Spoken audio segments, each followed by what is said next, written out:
What is it you admire most about the former Ayatollah's regime, then?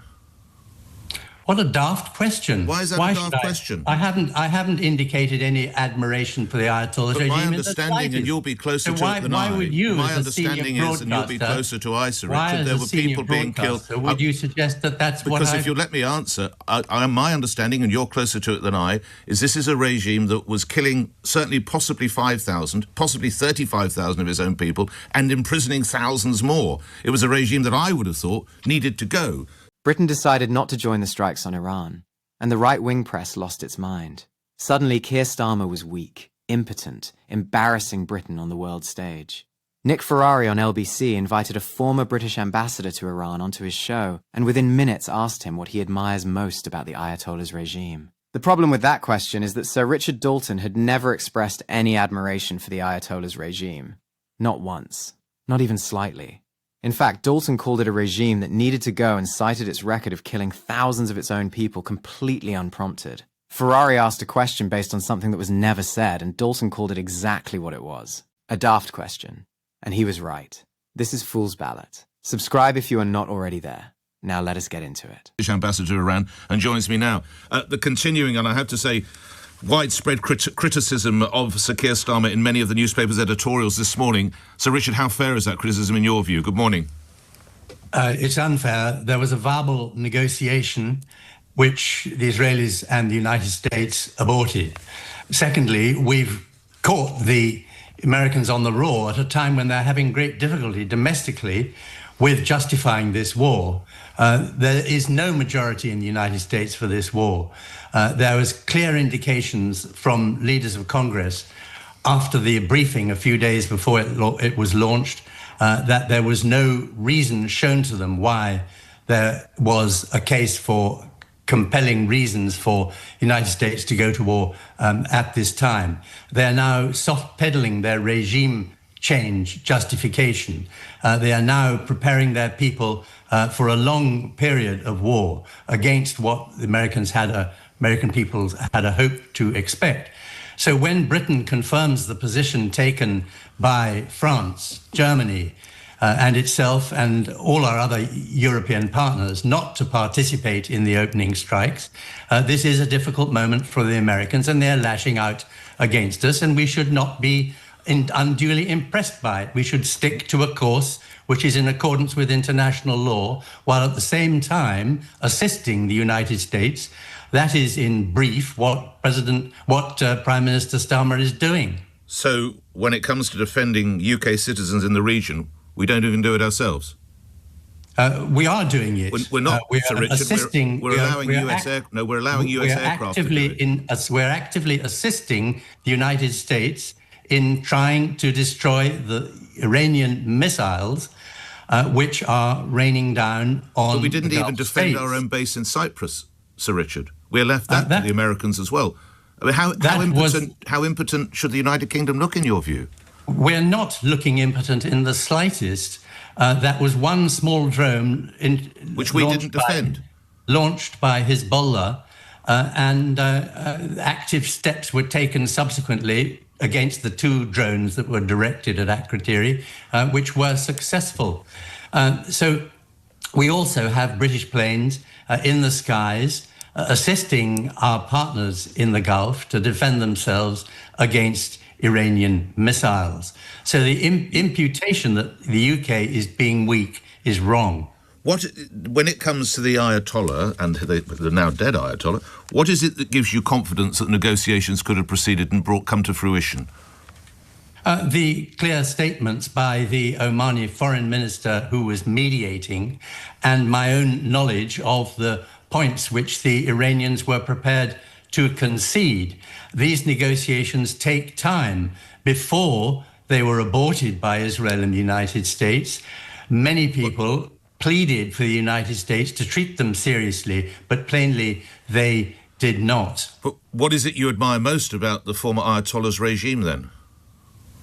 What a daft question. Why is that a daft question? I haven't indicated any admiration for the Ayatollah's regime. My understanding, and you'll be closer to it than I. Why would you, my as a senior understanding is, and you'll be closer to I, Sir Richard, there were people being killed. Would you suggest that that's what Because if you let me answer, my understanding, and you're closer to it than I, is this is a regime that was killing certainly possibly 5,000, possibly 35,000 of his own people, and imprisoning thousands more. It was a regime that I would have thought needed to go. So I'm asking, what possibly could it be that you admired in that regime?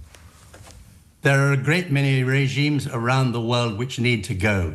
But the important issue for Britain's national security is the framework set out after the end of the First World War to minimize the chances of the law of the jungle taking over from international law should be preserved.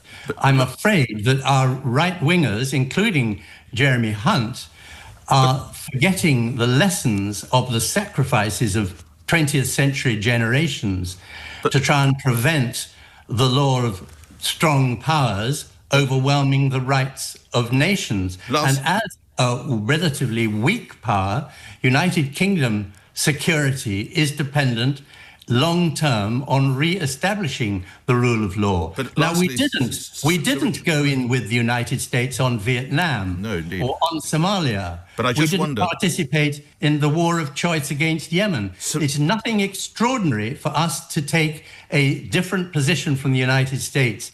And the people who are panicking about it are the Americans, because it's their domestic political problem, which they fear we have exacerbated. Lastly, I wonder, Sir Richard, the rules, as you rightly point out, that were established after the First World War, with players such as President Xi, the late Ayatollah, President Putin on the world stage, are those laws still applicable? Laws that came about more than 100 years ago?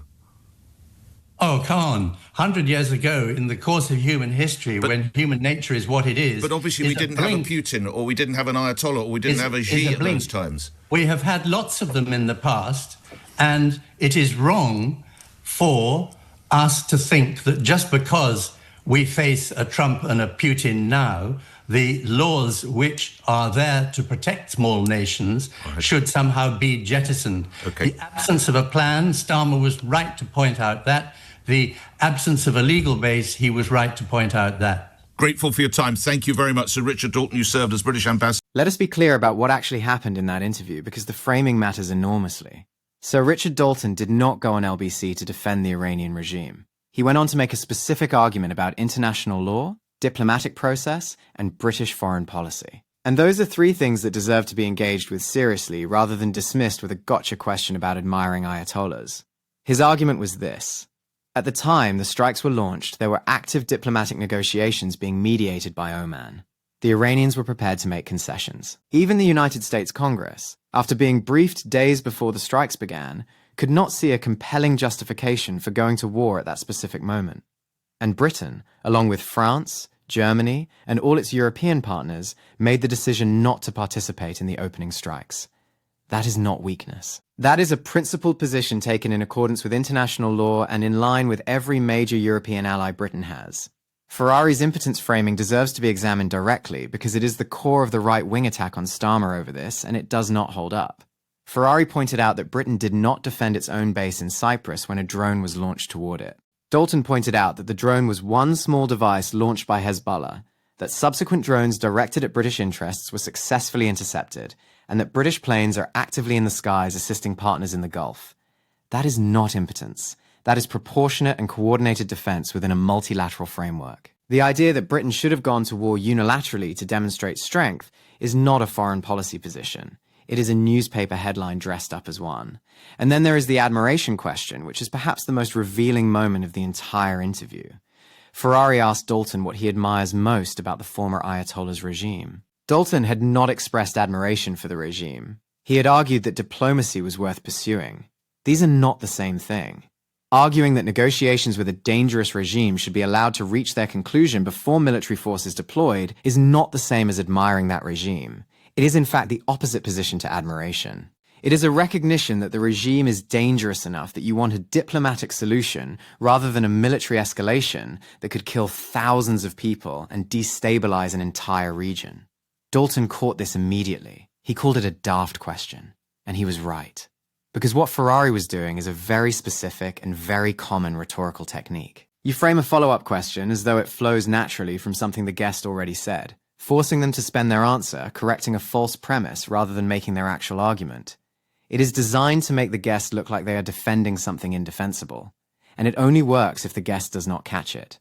Dalton caught it. He spent about 4 seconds on it and moved straight back to his actual argument.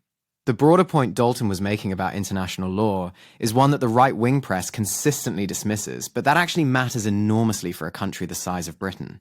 We are not a superpower. We do not have the military or economic weight to operate outside international law indefinitely and expect to be protected by it when we need it.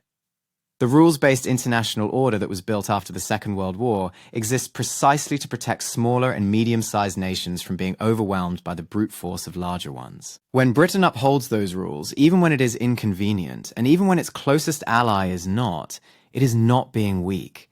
It is being the kind of country that can look the rest of the world in the eye and say we do not make exceptions for ourselves. That is a position with a long and serious tradition in British foreign policy, and it deserves better than being called impotent by a morning radio host. Keir Starmer was right on this one. The criticism from the right-wing press says more about their appetite for military action than it does about Britain's actual security interests. This is fool's ballot. Hit the like button, drop your thoughts in the comments below, subscribe to the channel if you are not already there, and share this with someone who thinks staying out of an illegal military strike makes Britain look weak. I will see you in the next one.